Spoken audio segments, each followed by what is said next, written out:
ask Lisa and Bill to, okay, I see you both. So maybe you can help us with the spotlight, Gulli.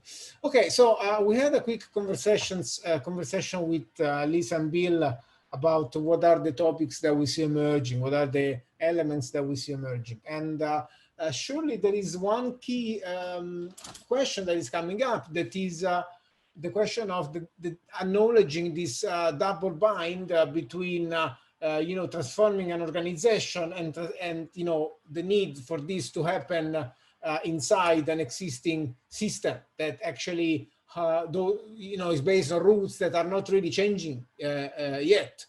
So it's really hard. And also another very interesting point is that resonating with the conversation that I and Bill had with Martin Reeves a few months ago, that when he told us, we don't have the words, because we know the strategy is that, but we don't have the words to talk about what's coming up. We don't know how to describe it. We don't know how to call it. And that was really, really a high opener. And finally, I think we are also with Bill and Lisa, we acknowledge that what we're kind of living seems to be an identity crisis for some of us, in terms of the need to ensure that we go along this developmental phase and develop new consciousness and new approaches to business, organizing, and to governance. While on the other hand, what we are seeing is some systems are already failing and becoming some kind of nightmare for some people on Earth. If you think about the issues, the social issues that we are seeing happening so far. So the question that Bill raised, and then I will leave it to him maybe to continue the reflection, is how do we redefine a growth mindset in this phase? How do we become optimistic? How do we engage optimistically with that? So Bill, maybe you can spend more words on that. Yeah, maybe growth mindset's the wrong term to use, but what I'm struck by is how difficult it is to be positive about moving forward, given the contradictions that we see between the trends taking place. Inevitably, Indy mentioned that the technology was moving faster than our ability to adapt. When I think about Lisa's distribution between no more and not yet, which I love, which I think really captures the dilemma of all of our organizations. It seems that the no more is pretty clear. We know what we don't want, but as we approach the not yet, the things that I thought would carry us forward, which are small, self-organizing autonomous units, almost inevitably seem to be caught up in market transactions that somehow corrupt the way in which I saw human development taking place within them. So my sense is that I come out of this thinking I need a different way to think about the future that gives me hope, that's more positive. And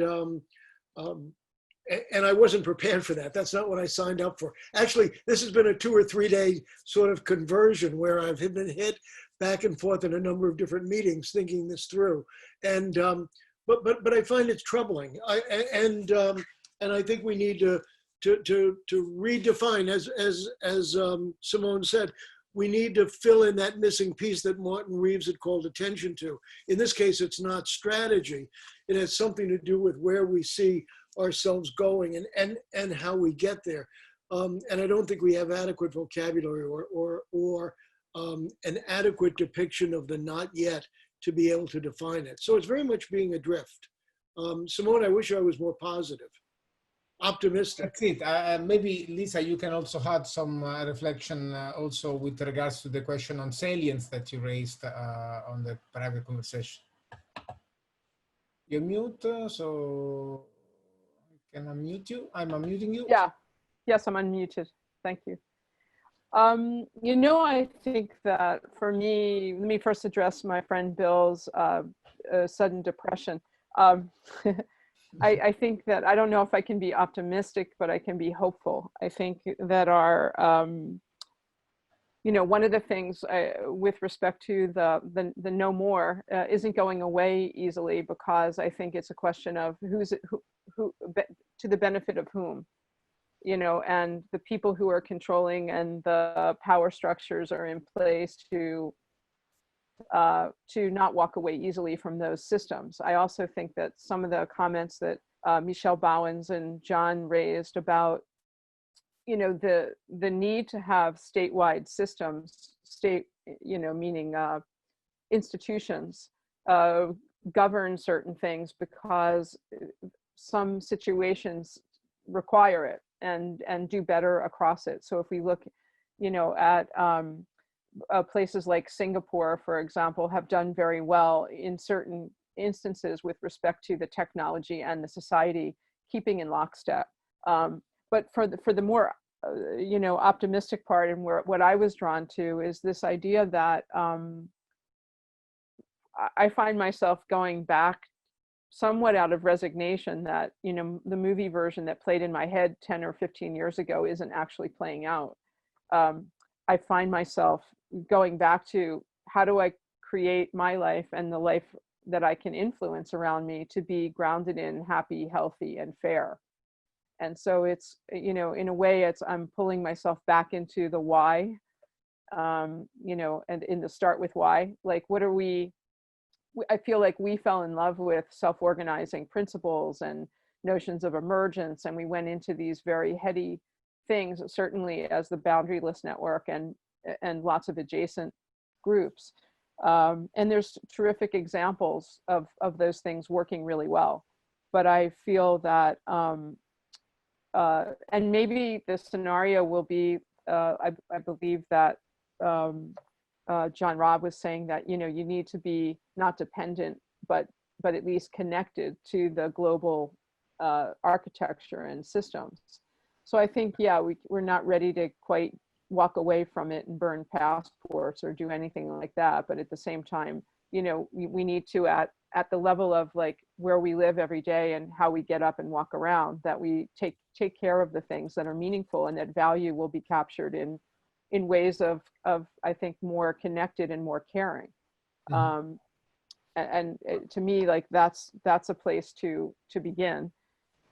With respect to growth, I do feel that we are capitalism out of balance, as many of us know. And I think that the notion of perpetual endless growth is a sickness. And so maybe stepping away from the notion of growth and looking at, the kind of micro prototyping experimentations, the idea of having clearinghouses where we can share experiments that are happening, like observatories, where we can share experiments that are happening and working, and what are the conditions that are allowing them to work. And and that but I think that there's a bifurcation that's appeared in today's conversations quite clearly between what happens at kind of, I'll call a grassroots level, that's commons and peer-to-peer based and emergent and responsive, yeah, versus these kind of overarching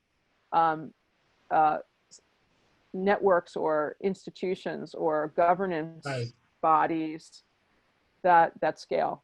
Yeah, I mean, I think you touched a very important point, and I think this is also a good way for me and the Hindi has been raising hands, so I'm happy. I would be happy to maybe ask Indy to make the closing remarks. So let me just share this quickly. So you touched this point on emergence and complexity, and I think when we had this conversation with Joe Norman, it was really interesting for me to see how John was pointing out to the fact that in response to an increasing risk, our systems will deflate and be designed in a way that is much more complexity friendly. So, for example, we spoke about this idea of multi-scale variety that our systems that we're going to design are going to develop, this capability to deal with problems at their specific scale. And I think my optimistic view, and then I leave it to Indy, it's really that of seeing a positive and an optimistic will to redesign our economy and our organization and our societies for complexity, breaking the illusion of industrial age. And because the reality is that our system have never been smart. They've always been not smart enough to deal with complexity. So it's now the moment for us to really try to build systems that are complexity aware and complexity friendly. And this can be, I think, a very optimistic, challenging, and engaging mission for each of us that are here today. So Indy, maybe you can offer us some quick remarks and closing remarks for today. Well, certainly not closing, but hopefully a little bit. So there's two aspects, just picking up on Lisa. I think there's something that I think, two. One thing, do we need to be more like Malcolm X? Right? I find it slightly problematic that we are being very kind of what I would call micro, but we're not actually doing the groundwork to make the movement. And the groundwork, if you look back at the history of that change, and I think many other people will be much clearer about it than I will be, that was actual groundwork, town by town, church by church, making actually visceral human relationship transitions. So it requires a ground force, which I don't think we've yet mobilized. And I think we're still living in that. So that's one thing. Second thing is, I think we mustn't confuse what we're prototyping with the lock-ins that we face. I think we're right in the middle of structural lock-ins. And those lock-ins are carbon assets, are power asymmetries, trauma, and every society has had to address those lock-ins. So if you go back to 1833, I think the UK abolished slavery by paying 25% of GDP as compensation. 25% of GDP as compensation to abolish slavery. That was effectively getting rid of the lock-in of slavery into the economy, putting in capital, which then allowed for the next transition of the Industrial Revolution in the UK. So I think we have to address the lock-in strategies, and these are multiple. There's technical lock-ins, they're bureaucratic, they're cultural, as well as they're trauma-based lock-ins. And I think we need strategies which aren't just about prototyping the new, but actually fundamentally addressing the lock-ins. Without that, I don't think we can move forward. So I would just put, how do we build a ground game to this strategy, not just a kind of what I'd call upfront game. And then the real thing is, how do we address the lock-ins? One thing, Indy, I just have a comment. I love the lock-ins concept, and I had no idea about the 25%, which is amazing and not it makes sense.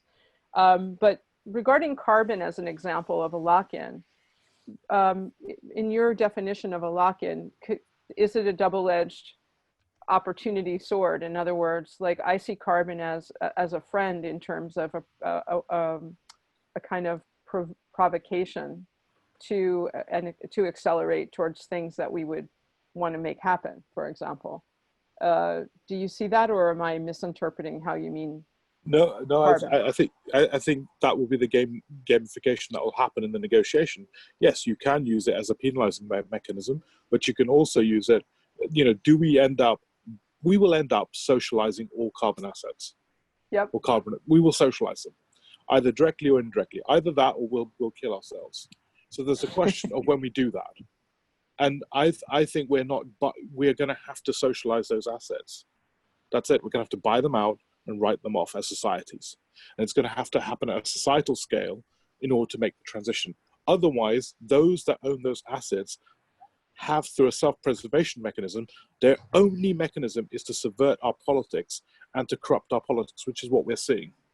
Right. And that's because we're not playing the right games here. So I think this is an and strategy, not an or strategy. So I would give hope to the conversation that Bill and you were having. I think what we're doing is the right thing, but we have to still unwire the old economy. And could we just use your example of the carbon as an example to flesh out the path so Bill gets happy? So we get Bill happy by the end of the call. One, or at least in the conversation, one path is, if you say, one of the tensions this whole day, and the day is an amplification of where we are, is this tension between local and global, and the tension between emergent trusted networks, collisions, and this like omnipresent being that we don't know who gave power to what, but is controlling us. I don't mean the planet, I mean government. If we look at carbon assets as an example, yeah, I would agree that they need to be socialized. Sorry, yeah, they need to be socialized, and that needs to be done at a global level. But how do we do that in the face of this tension? Like, to me, that's the perfect thread to unravel the sweater. So, Lisa, in India, I just need to jump in because we have 2 minutes now to close. But I think Sorry. The question you end up, Lisa, is the question of this event to some extent. It's really about how, and I think it's really, really important to restate the angle that this community is taking to the problem. Because acknowledging that we are not alone in having these conversations, of course, but I think Boundaryless is focusing on really the how. So how do we design, how do we build, how do we govern? We are really focusing on the tools and the approaches and so on. So to some extent, really, thanks for ending on this note, which encompasses and describes the contribution, I think, that this community is trying to bring to this conversation. It's really focusing on how do we do that? How do we share our experiences? How do we use a common language? How do we interact on the topic of on the challenges of organizing a changing world at scale? So again, thank you very much, Lisa and Bill and Indy, for the final contribution.